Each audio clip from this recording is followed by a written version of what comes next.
Hello, magandang umaga po lahat sa inyong lahat. Sa nakapanood po ng video ko kanina na nagluto tayo ng tulingan. Ito po yung sinasabi ko sa iyo nung ako'y nagsasaka pa. Yan po si Marvin, gumagawa siya ng lutuan namin ng mais. Kasi pag nagpatubig kami, inaabot ng 3 araw yan overnight. Yan, nagutom. Kumuha ng mais. Gumagawa siya ng lutuan.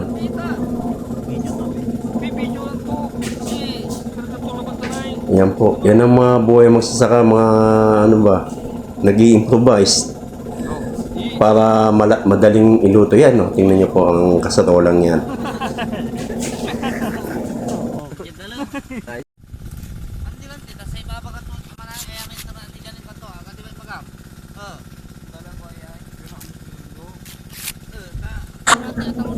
Ayan po, tingnan niyo po, yan, binabalitan ng mais. Pero yung mais po na yan ay mais na pagkain ng ng patuka sa manok. Pero pag 50 days o 40 days, pwede pa naman kainin. Pero pag siya umabot na ng 60 days o 2 months, matigas na po yan. Yan po, kami diyan. Magluluto ng mais. Sama ko dyan si Marvin, si Amboy, si Gerson. Kasi paggabi dyan madilim. Hindi tayo sanay sa bukid. Kaya ang dami kong alalay pag ako yung nagpapatubig. Shout out sa mga naging katulong namin sa pagsasaka dati. Yan ako. Tawa pa ako ng tawa. Wala pa ang problema dyan Mais pa yan unang tanim pa yan at payata po namin yan po. Tignan. Para kami may sa bukid Yan pala si Jason. Yan si Amboy. Ang lakas ng kalan namin, di ba? Yan naman po yung nagsibuyas na kami.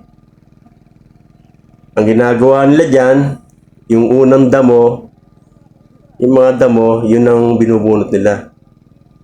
Ang ibig na sabihin dyan, patayo. Iba po yung paupo pag nagbunot po ng damo. Pag patayong pagdadamo, mga lalaki po mga gumagawa.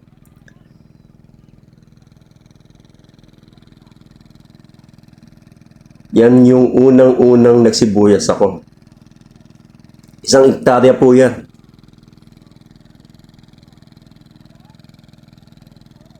Yan po yung mga sinabi ko dati yung sinabi ko kanina na tayo nagsibuyas.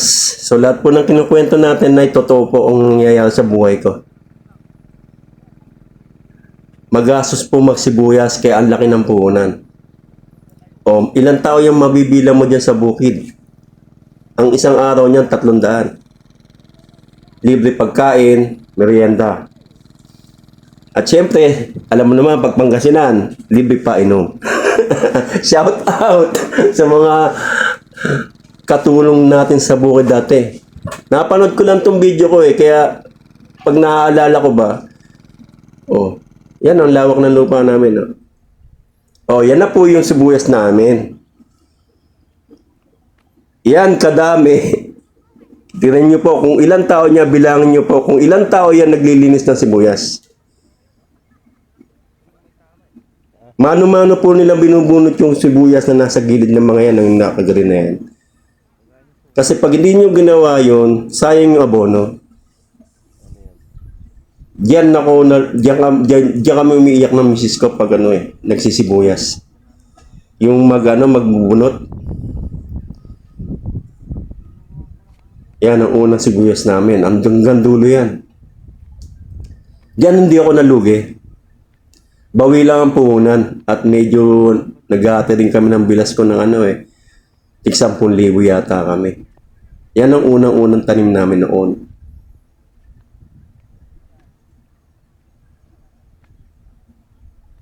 Magsasawa ka nga sa green onion doon pag nag-ani. Kuha ko pa yan sa dating cellphone ko na ina-upload ko habang ako'y nagla-live. sa Facebook. Pag ganyan ang sinasabi sa akin ni Amboy na, Kuya, kailangan natin magpabunot ng damo. Sabi ko, ilang tao ang bang nakuha mo? 20, 20 times 3. Di magkano na yon? Hindi naman kakayanin na isang araw lang magpapabunot ng damo. Minsan naabot ng 4 na araw. O magkano na yon? Kaya, ayan, nang umani na kami ng ano yan, yung sinasabi kong 253 sacks na ang sibuyas naman na binibili sa amin ay 10 piso. Yan, inuwi ko lahat yan sa Cavite. Yan yung mga ano yan, mga nabunot na po yan. Kung yung dating presyo nga na sinabi ko kanina sa kwento ko kanina nagluluto kong tulingan, kung ganyan ang ani ko, no, ang presyo ng sibuyas ng panahon ng ano yata, basta yung presyo ay, kung natatandaan nyo, 700 sa market dito sa atin sa Cavite. Pero sa Pangasinan, ang farm price noon, ang farm gate price noon ay 500 per kilo. O yan, ganyan mag-ani po ng sibuyas. Sino ba yan? Si Marvin. Ayan, may mga damo na nga yan. Sabi ko sa kay Amboy noon. Sabi ko, Amboy, huwag mo nang damuhan yan. Malaki naman na yan eh. Yan, oh. Natatabunan na siya ng mga damo. Pero malalaki pa rin ang bunga niyan. Hindi naman maganda kasi ang sibuyas sa malaki. Kumbaga hindi siya goods eh. Ang gusto-gusto ng traders, ang price ay 2, 3, 4. Minsan nasabi silang ganun eh. Pag medyo malaki mga 5 o 4 na yung sibuyas, sila, bumababa ang presyo. Yan po ang karaming sibuyas ng yung sinasabi kong 253. Kasi, yung iba napapansin nyo, meron pang bubunutin, di ba? Oh? Ano Ano ba, si Marvin, oh. Ayun. May tama sa pick yun. Yun, ang ganda. Yun ang good size. Block. Yung limang kaundo. Nakita ko lang sa Facebook ko to eh. Kaya pag minsan naaalala ko, talaga napapaiyak ako eh. Kasi kung ganyan ang ani ko nung price ng 700, tagumpay talaga si Ronald at ang aking bilas.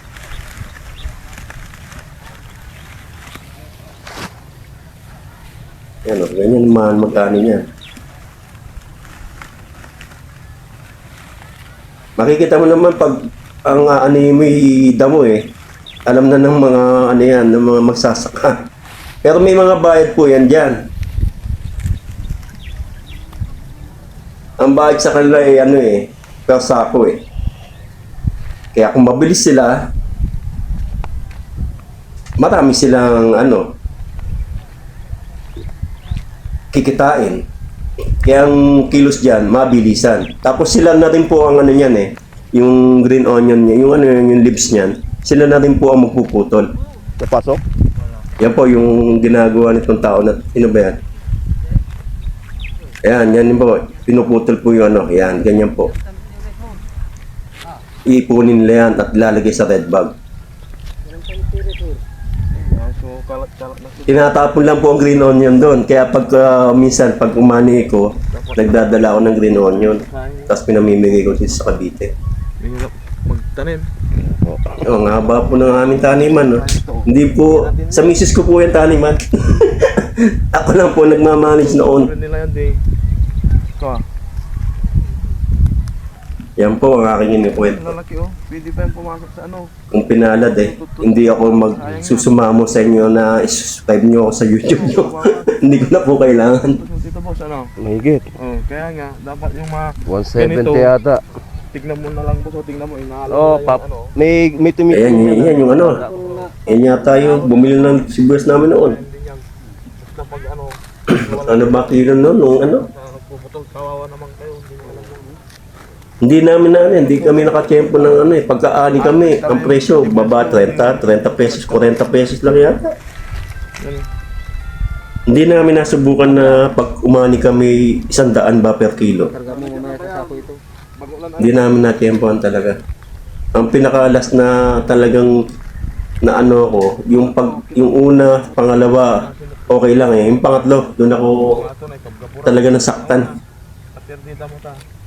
200,000 ang aking puhunan. Ang bumalik sa akin, 10,000. So magkano naging lugi sa akin? 190k. Yung ilalong nyo. Kalat to. Kalat-kalat. Hindi pwede yung ganyan. Ayusin nyo. Talagang parang mga lolo ko. Hindi sa akin talaga alam meron ako Hindi nga po nyo alam eh. Yung mga kasabayan ko, yung mga ano ba? Mga, kasi yung mga ano man lang, mga bataan dyan, tawag-tawag siya bossing eh. Hindi ko pinagyayabang. Yung mga bossing-bossing ba, yung mga pinanser, yung may mga may-ari ng lupa dyan. Parang ako na lang natitira eh, nabuhay eh. Yung mga kadikit ko, si Tatay Obgar. Tao mo. Tapos yung isa pa, yung mga bang katropa ba, wala na, patay na lahat. Mga nalugi nga sibuyas eh. Meron pa yata na nagbigti. Ayan o, yung mga nakatayo po, yun po yung red bags na sinasabi ko.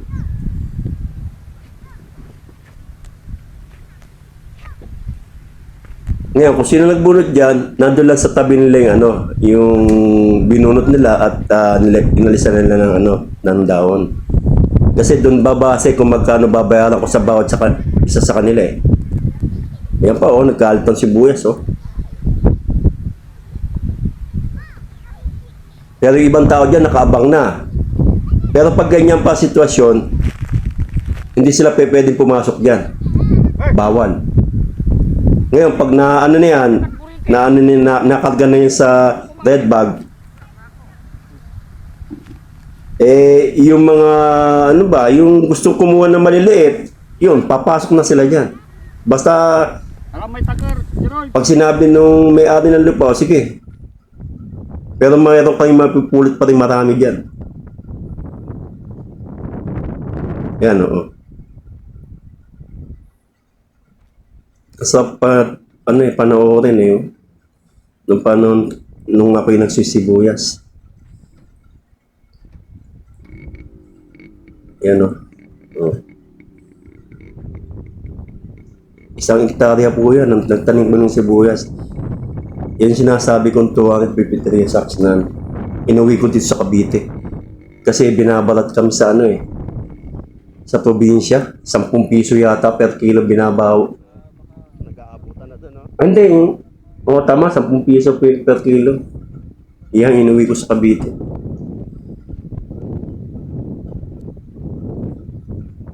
Oh, ito nga.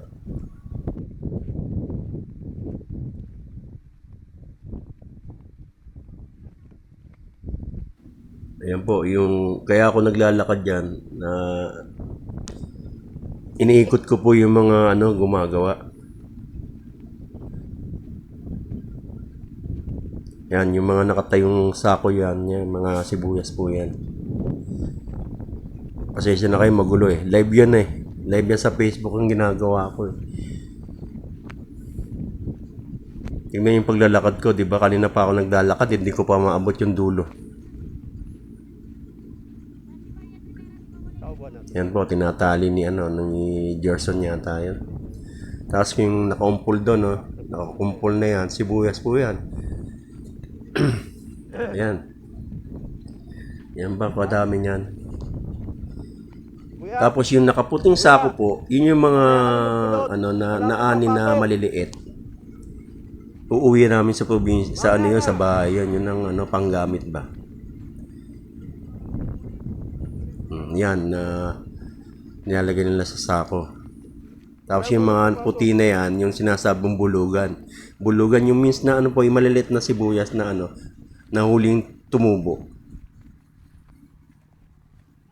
May bumibili din po doon yan, kaya lang sabi ko, hindi, uwi na lang sa bahay at pamimigay na lang. Dati nakapag-uwi ako dito sa Cavite noon, pinamigay ko lang sa mga kapitbahay.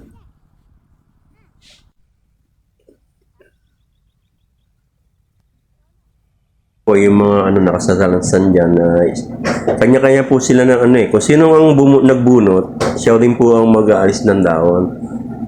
Kaya nakasalansan yan. Hindi pa pwede yung mag-mix sila. Yun po, yung nakadilaw na yun, nagbubunot pa po yun.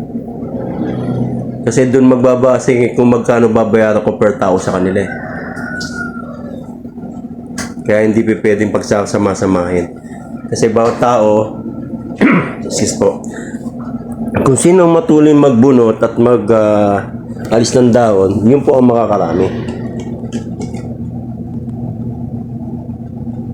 Per sako po ang bayad sa kanila. Hindi ko na lang matandaan kung magkano po ang per sako noon. Ang alam ko lang na natatandaan ko nung nalugi talaga ako, talagang hindi ko makakalimutan na yung tatlong numero na yun na hindi na talagang kahit ako'y hindi ko makakalimutan yun. Talagang doon dumapa ang mundo ko. Doon na rin kami nag-isip na mag-asawa na na wag muna magpatanim kasi lahat po ng ipon ng asawa ko napupunta po sa bukid pero wala naman pong bumabalik sa amin. Kaya nag-usap kami ng misis ko na sabi, wag muna tayong patanim. Pagawa muna tayo ng bahay. Sabi ko, sige. O, 3 taon nga po kami walang tanim. Hanggang ngayon, nung last, may sinabihan ako ng bilas ko na Kuya, may gusto umarkila ng lupa. Sabi ko, magkano ba papaarkila? Mga 23,000. O sige, basta gawa mo ng kasulatan. Mahirap kasi ipagkatiwala ang lupa mo.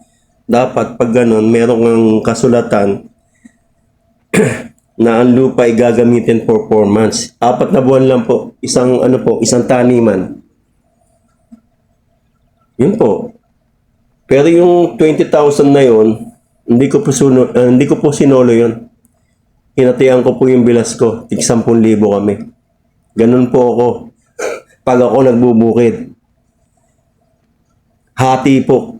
Labas ang punan, hati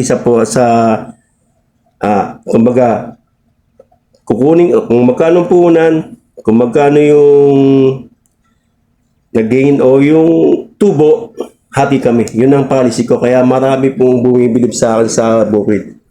Wala pong nagbibigay sa bukid ng ganun pong policy. Lalo na dyan sa Bayambang. Ako lang po. Hindi ako madamot sa pera. Balang araw ko ipapalakin din. Maasa ako dyan. Yan po yung sinasabi ko kanina na medyo para ako naluwa. Pero hanggang ngayon parang nagpa-flashback pa rin yung memory na sayang. Diba? So, kung gaano kahaba yung bukid namin. Sa mga taong kakilala ko, alam na nila yan dati kasi sila yung naka-add sa akin sa Facebook. Pero itong pag-YouTube ko, sa mga subscribe ko, kasi talagang nabubulol ako. Sa mga subscriber ko pong bago, yan po yung sinasabi kong katotohanan na ako yung nagsibuyas, na hindi naman ako pinalad. Ganyan po kalawak ang aming bukitin. 1 hektarya po yan na ang tanim may sibuyas. Punong-puno po yung bahay namin dati. Ang bahay pa namin yung wala pa extension. Talagang yung kwarto namin na mag-kasama doon, hindi na namin natulugan yon. Tapos yung dyan sa may parang parking area ko, punong-puno yan. Tapos sa kabilang bahay. Tapos pati dito sa may sala, may tindahan pa kami dati. Cavite. Yan po. Ha? Ang haba rin pala ng video ko. Pero Kami sa Facebook live to Kaya mahaba no? Pero hindi na kayo makakarating ng bayan ng Tres. Dito lang kami sa may terrace. Yan po. Hanggang ngayon pinapanood ko. Bine-voice over ko lang po yung iba. Pero nagsasalita rin ako dyan habang naglalakad ako sa dulo O hindi ko pa rin maabot yung mangga doon Tingnan nyo, kahit man kayo, di ba? Nanonood lang kayo, hindi nyo pa rin maabot yung mangga doon. Nandyan lang ako nagbibideo. Hindi ko pa rin maabot yung tao doon nagbubunot. Pero may bantay po ako doon sa dulo. Hindi ko pwedeng walang bantay sa dulo. Baka mamaya, yung hindi naman sa nagdadamot. Kaya siyempre, namumuhunan ka, di ba? Iingatan mo rin yung puhunan mo. Kaya, may bantay ako bawat dulo niyan. Hindi ba pwedeng wala? Kasi pag wala, baka malusutan ka. Hindi naman sa nagaan sa, alam ko naman ng mga Diba? Nagsisiguro lang. Nagsisigurado lang. O, nagkalat lang ang dahon dyan, no? Dito, mahal man lang green onion. Eh sa probinsya, hindi iniipon yan.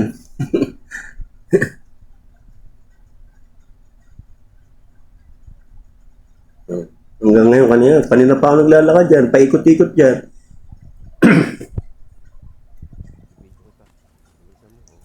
O, yung bata, oh. Bibidyo ko yung bata dyan, tignan nyo kung gaano siya kabis magbunot, oh. Yeah. Batang-bata yan. 4 years old yan, mga 7 years old yan, tayo, nagbubunot na. Tulong-tulong sila doon basta may ganyan mga ano yan. Kasama, anak, asawa. Oh, meron sa dulo. Yan ang nanay yata. Hindi ko maanina kung sino yan. Basta kanya-kanya silang ano dyan. Pag sinabing ano yan, madaling araw pa lang, unahan sila. Ang pinipwestuhan last kung sino mauna, yung walang maraming damo. Kasi madali nila makikita yung sibuyas. Pag na-late ka nang pumunta sa bukid at ano yan, doon ka sa madamo. Yung bang damo ay ano, yung pag dumikit sa palad may didikit yung ano, yung ewan kong tawag doon, nakalimutan ko. Yun ang inaayawan nila na damo. Pag dumikit sa palad mo, pupunta sa yung parang ano niya, yung balahibo niya. Ang Makati yan, no? Tingnan yan, tabaho pa dati. Boss Ronald ang tawag sa akin dyan. Ngayon, hindi na. Hindi, Boss Ronald pa rin ang tawag sa akin ng mga kaibigan natin magsasaka dyan. Eh, sabi ko, hindi na boss, kuya na lang. And if kada uwi ako sa probinsya, ganun tawag na sa akin. Pero hindi ko na lang ma-accept na boss. Wala na. Eh po, binibidyoan ko yung ano, mga sibuyas na inanin nila. Kasi nakita nyo maraming damo. Hindi ko na pinadamuhan yan. Kasi pag pinadamuhan mo pa yan, eh, another expenses pa yan. Papasok yan sa expenses. Eh, malalaki naman ang sibuyas eh. Pera na lang, ang sibuyas mo ano pa, yung nagsisimula pa, talagang kailangan mo siyang damuhan. Kasi sayang ang yung fertilizer pag hindi mo pinadamuhan. Pero yan, malapit na kasing ano yan, kasi ang sibuyas, 90 days or 100 days, pwede mo nang paanihin. Ang talagang regular niyan, 120 days. Kaya lang, syempre, nung nagsisibuyas kami, wala pa rin diskarte yung aking bilas. Dapat pala, pag mataas ang presyo, bawas. Yung mga unang lumaki, babawasan.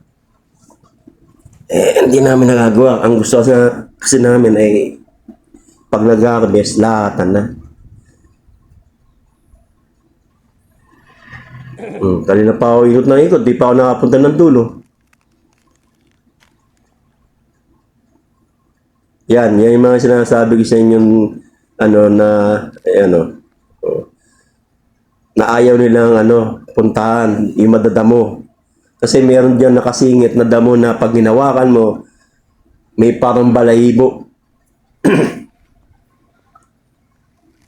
Kaya pag sino una, yun ang yung doon sila sa malinis. Yun, pinapakita yung kung paano yun yung sibuyas ko. Ang ganda niyan, size 3 yata yan.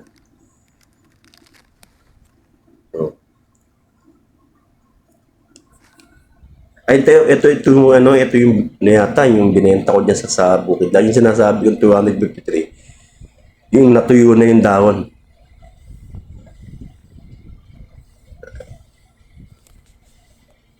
Ito yung unang-una yata. Naalala ko na. Ito yung unang-unang ani namin na bawi lang. Konti lang po nabawi namin. Bumalik ka mo man ng puhunan. Hanggang ngayon, hindi ko pa naabot ng dulo. yan side na yan, madamo na yan, sa baba na yan. Nandun na yung mga sinasabi ko sa inyo. Kaya ko konti yung dyan, napapansin nyo ko konti yung nagbubunot doon. Kasi namimili sila ng pwesto.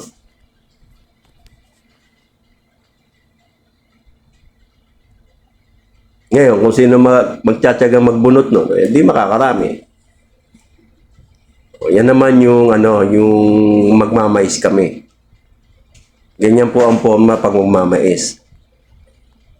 Ganyan po ang structure ng lupa. Kanina sibuyas eh.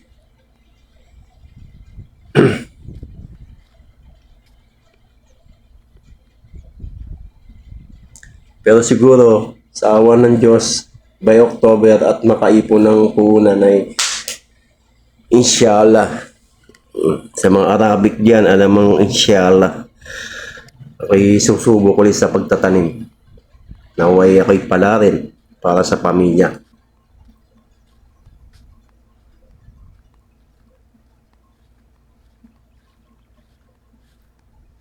Kasi ilang taon din kami hindi namin nahawakan uli yung lupa. Nagpagawa lang kami ng bahay. Babangon uli. Babangon pa uli para sa ano. May tanim ng mais yan, oh, kalahati.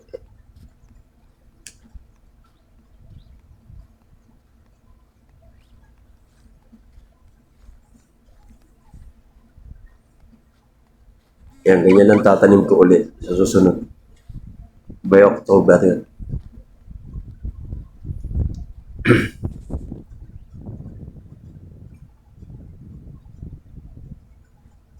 Iba na po ang tsura ng ano yun, ng lupa.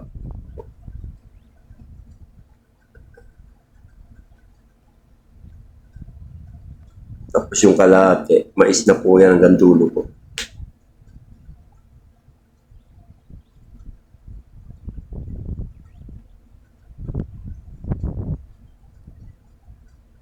Kaya lang, pag ako nagpatanim, para makaiwas sa gastos. Mahirap kasi nung pauwi-uwi, mahal na po ang pamasahe. Kayang-kaya ng bilas pa yan. Shout out Amboy, kaya mo na yan. Sana yung makapagpatanim na tayo by October. O, yan na yung ano. Inuwi na namin yung mga ano, yung sinasabi ko sa inyo yung bulugan. Tapos na ang ano, pagbebenta namin ng sibuyas niya. Yung mga nakaputing sako, yun po yung malilit na ano, sibuyas na nahuling tumubo. Binebenta rin naman sa bukid yung may bumibili niyan, pero ako hindi ko pinagbibili. Panggamit namin ng ano, ng kapatid ni Salem, Sonia. At yung iba inuwi ko dito sa Cavite. Yan po yung mga ano, mga tropa po sa bukid. Yung nagda-drive na yan sa Onyo. Gamit namin yung kuliglig. Yan po, pauwi na kami sa ano niya, sa bahay. Naibenta na yung sibuyas sa traders. Pero nag-uwi din po ako niyan sa ano, sa Cavite noon. Ewan ko kung ano, may nakabili sa inyo dito na subscriber ko. Yan po. Pauwi na kami dyan sa bahay. Si ano, binata pa si ano dyan, si Jason. Ngayon may asawa na at may anak na rin. Tapos nakagreen na yan si Gerson.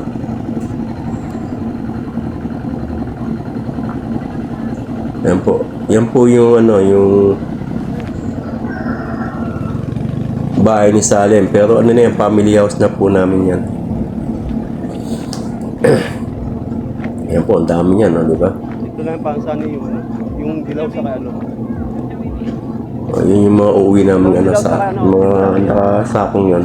Yung dating uuwi nila Dang. Yan po si ano, Dyan na lang. si Makmak. May Innova. Yan po yung mga bulugan. Yung mga malilit na sibuyas.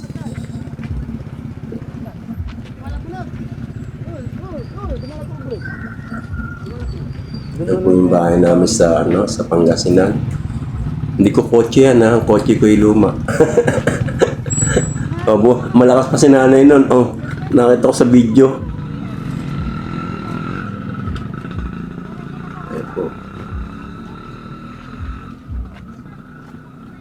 Yan, kotse ni ano yan. Ni Makmak, anak ni Dang.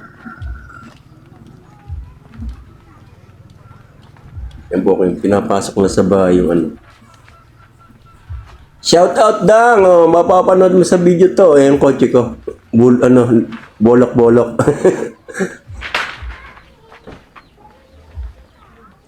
Kalat ng sibuyas sa amin, no? Nung panahon kami nagsisibuyas.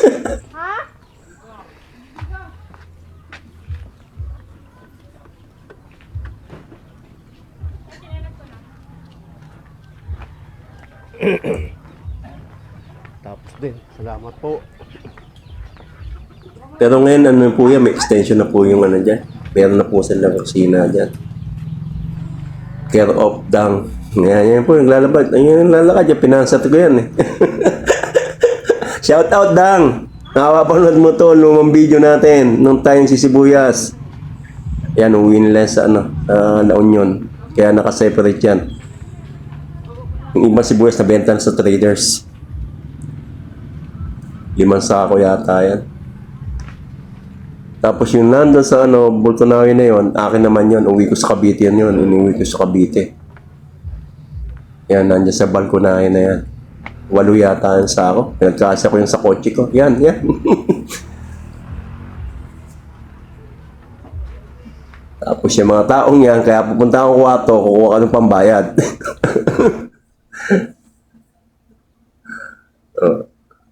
Bumalik na naman. Yan, bata lang, marunong na magsibuyas. Oh. Magbunot. Oh, mabilis.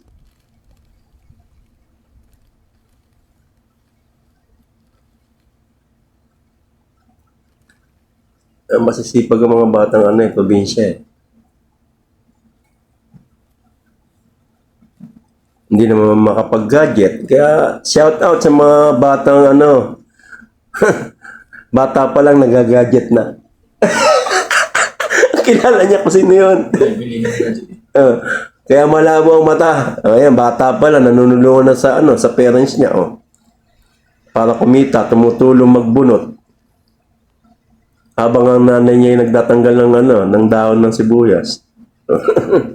Hindi mo child labor yan, ha?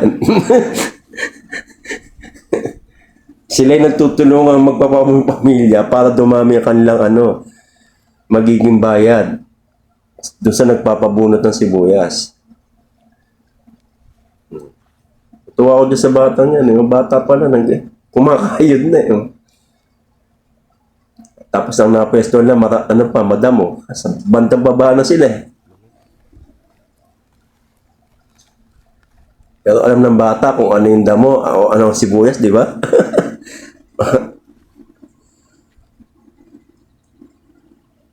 Kasi talagang sadya ako hindi ko na pinadamuhan niya kasi sabi ko, 1 buwan na lang, aanin na tayo, papadamuhan mo pa. Kaya,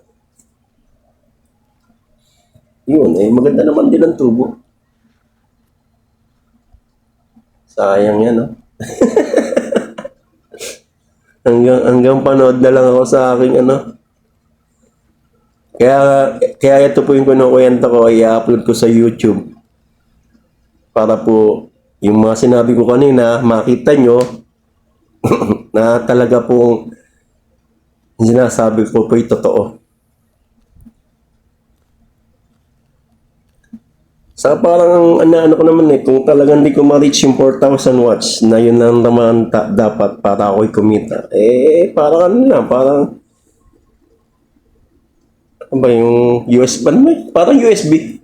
SD card. Parang SD card ng buhay ko. Yun na lang. Kung talagang hindi ko maabot at wala na akong hindi ko kayang maabot yung 4,000 requirements sa YouTube, di. Parang magiging SD card na lang ng buhay ko habang ako'y malakas. Yun na lang po. Eh, kung wala akong hindi ko maabot. Pero kung maabot ko, mas maganda. Kasi talagang kahit pa paano kikita ka pag naabot ko yun. Kaya nga po ang daming vlogger, di ba? Ang daming nagsusubok na maging vlogger.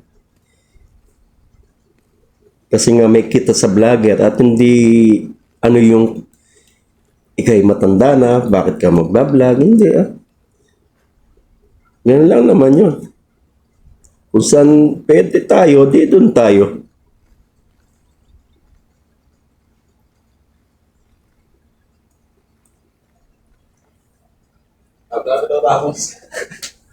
Pasensya na kayo ha. Manood lang kayo. Masarap yung panoorin yung past, di ba? Para bang alaala ng nakalipas.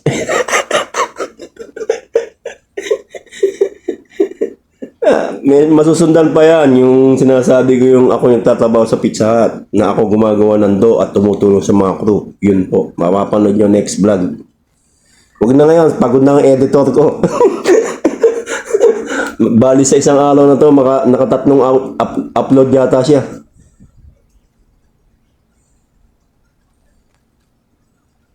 Bukas naman.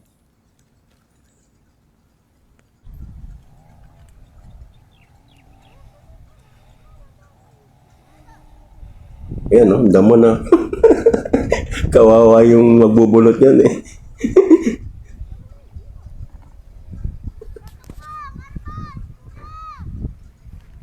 Kaya lang sa ganyang sitwasyon, lugi ang ano. Yan si Dang. Dang, shout out! Oh, Punta natin kay Jimmy. nagpupulot ng ano, yan oh, yan. Inaano niya yan. Uuwi niya yan sa La Union. Libre yan, walang bayad. Sabi, dampot ko akin eh. Si nanay yata to eh. Nanay ba yan? Eh, hindi no. Sa kanya na. Si Dang oh. Kasi may mga titira pa yan sa mga ano eh, mga singit-singit na mga daon, mga ano niya, mga damo. Kaya lugi rin ng ano eh, yung pag ganyang kadumi. Ganyang kadamo yung aanihin nila. Maraming natitirang ano, dapat anihin.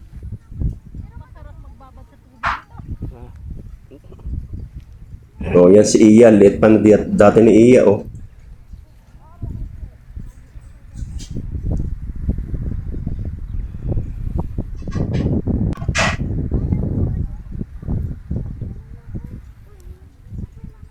Ito yata yung ano eh, yung transplant. Kaya ano yata yan eh, iba ang ani niyan eh. Kaya nauna yan, si Dang yan.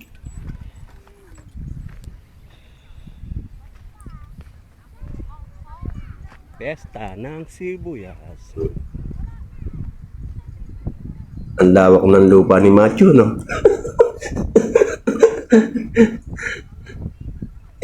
Sa kanya naman talaga yan palang araw, sa kanilang dalawang mag-ate.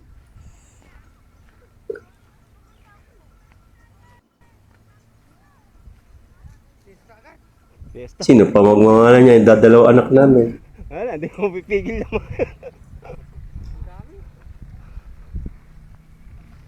Yan po yung basta ang nakaputing sako, yan po yung mga ano, bulugan na sinasabi na ano, yung mamalit na sibuyas yung bang sibuyas na nahuling tumubo. Ha? Yan po goods yan, Oh, pag nakasako. Pero yung kayo, Yung mga nakaputing sa ano dyan, apat lang babayaran nakaputing nakatayo dyan na sako, ano yung mga bulugan yan, yung mga late na tumubo. Doon ka malulugi pag maraming ganon. Kasi hindi naman nabibenta yan eh. Nabibenta yan, mura. Yan o, yung sakong yung puting yan.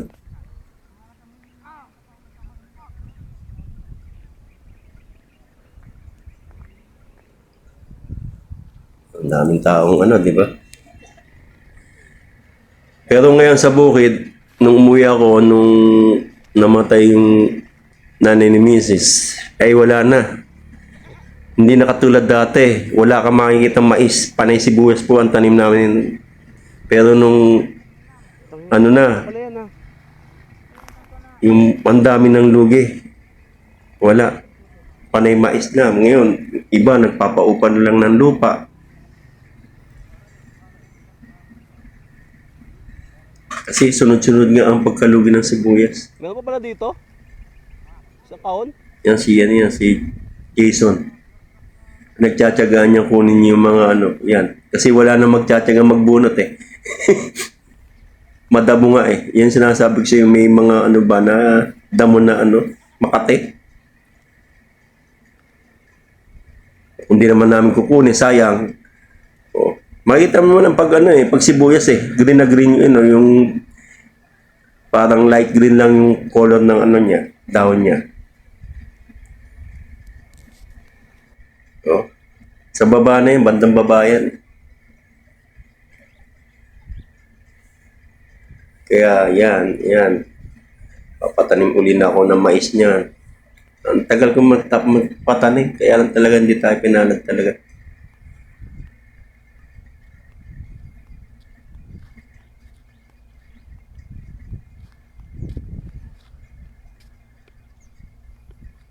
Kaya nga pagtanda, dyan lang ako titira. Tingnan nyo naman yung habang jajaging ako dyan. Pabalik-balik lang ako dyan ng mga 4 na beses. Di, nakagawa ka na ng ng pawis. Kaysa dito sa Cavite, paupo-upo ako.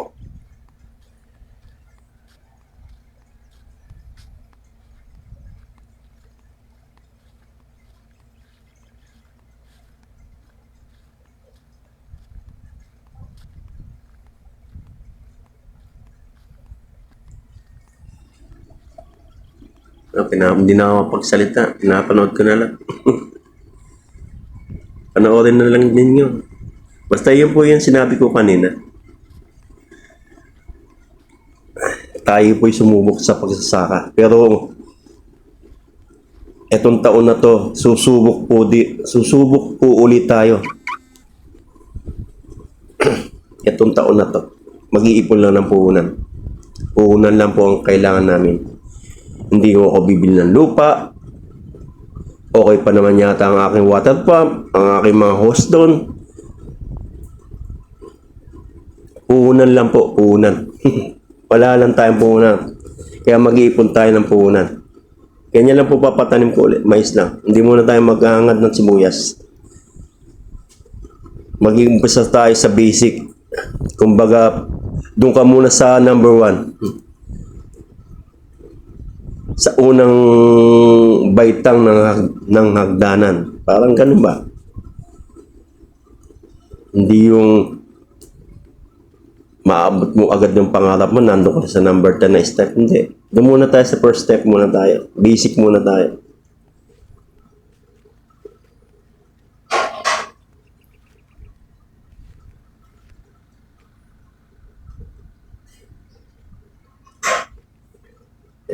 Forward namin. Bali 3 beses kami nagsibuyas niyan. Yung pang 3 talagang yun talaga ang pinaka-worst ng nangyari. Tapos ito, pangit na yung tanim na to. Ito na yata yung Minsan ako nakwento ko sa inyo na ako'y nalugi. Kasi ang pangit na ng tubo ng sibuyas niya. Hindi na siya hindi siya isang linya niya. Bali parang walang tanim. Tapos ang sibuyas na daon ay nagpipilipit-pilipit. Ayan Yan yata yung nalugi na ako. Kasi nung nalugi kami na alam namin na lugi kami na walang hindi na kami kumuha ng tao Kami na lang. Si Matthew, sinama ko na sa probinsya. Nagbunot din ng Ito yata ito. Sinabi ko na lugi. Pangit ang pagkakatubo niyan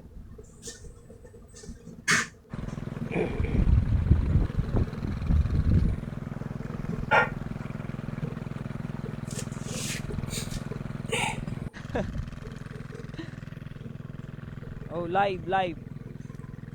Yan naman, pagbago yung sibuyas mo, ganyan. Eto talaga. Pilit namin sinusurvive yan, pero wala na kayong makuha dyan. Na tinatanggalan namin ng damo.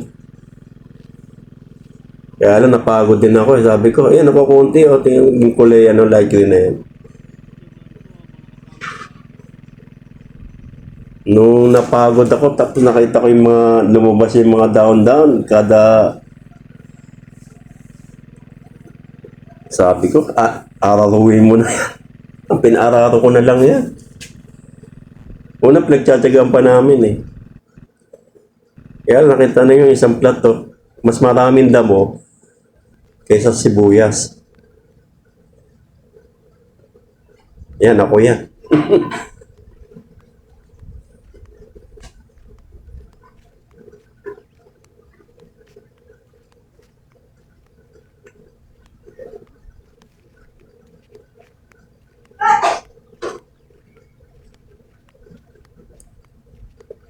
Yan ang ano sa sibuyas. Pag ikaw nagpatanim ng sibuyas, ang laki talaga ng punan. Yan ang kalaban mo. Kahit na mag-spray ka ng pangdamo, hindi mo talaga makokontrol. Kailangan talaga ang manual na pagbubunot ng mga tao. Sa isang hektaryang lupa, kung may sibuyas ka, dapat ang tao mo sa isang araw, 30, 40, Magkano sa inyo? about isa 300 pesos. Balik nga eh. 92 sa akin. Libre merienda lang yun. Pero ngayon, magkano na ang bunutan? Magpabunot. Yan, yung mga yung ginagawa niya mga yan. 80 lang nabenta rin sa akin. Tapos puna ko down 200,000. Yan, yung sinasabi sa inyo na sinusutbay pa namin, makila pa nga ako ng mga tropa yan. Kaya lang tingnan yung isang plot. Wala ka makita ng sibuyas na marami.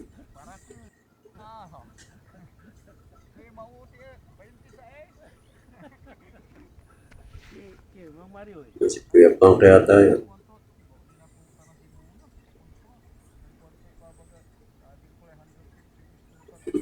Hindi yata natapos yung maghapon na yan. Sabi na, usap ko ng bilas ko na. Kuya, hindi na yung makakasunod ba binata ito? Paararo na natin ito. Ano yung nakukulay pa? Ayan, oh.